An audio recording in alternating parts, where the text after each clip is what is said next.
Hello, good evening. It's a case which has already involved police, doctors and politicians.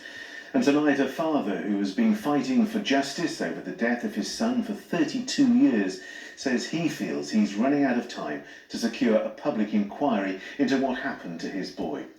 Robbie Powell was just 10 years old when he died of a previously undiagnosed but treatable condition. His father Will says he feels no closer to getting the answers he desperately needs.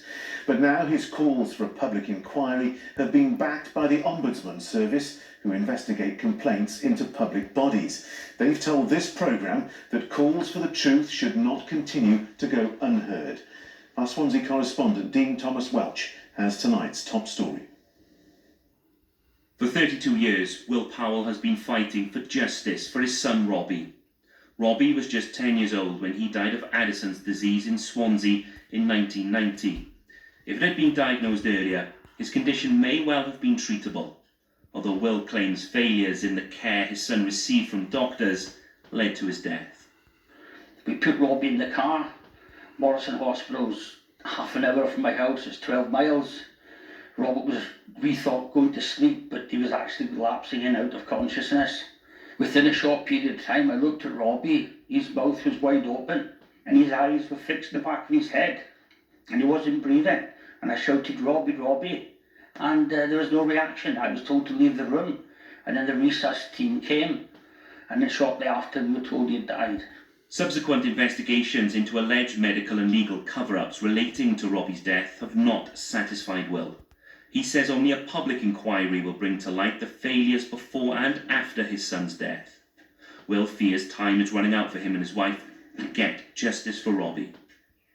It would be good for the country if there was a public inquiry just to expose what really has happened.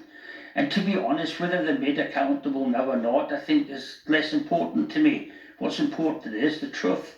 Now there are fresh calls for a public inquiry into the death of Robbie Powell.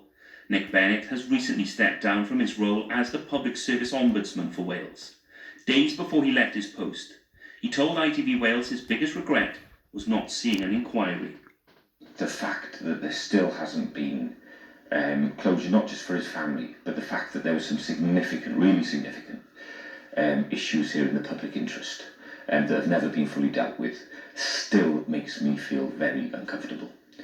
This case requires sunlight, transparency, openness and final resolution. In a statement, Rob Behrens, the Parliamentary Ombudsman in England, echoed calls for more scrutiny. He said, "I wholeheartedly support the calls for a public inquiry. This will shine a spotlight on the circumstances of Robbie's death and ensure the family's calls for truth do not continue to go unheard. They have waited over 3 decades for answers. I urge the government to deliver some justice to them now." A Welsh Government spokesperson said detailed consideration was given to the request for a public inquiry. A decision was made not to hold one due to the investigations and legal proceedings that had already been conducted in relation to the case, and the changes in practices and procedures that had already been implemented. They added the Welsh Government commissioned an independent investigation into the care and treatment of Robbie Powell, which reported in 2012. We approached the Department for Health and Social Care in England, who chose not to comment. Will's fight continues. Over 3 decades have passed, yet his desire for justice for Robbie burns as strong as ever. Dean Thomas Welsh, ITV News.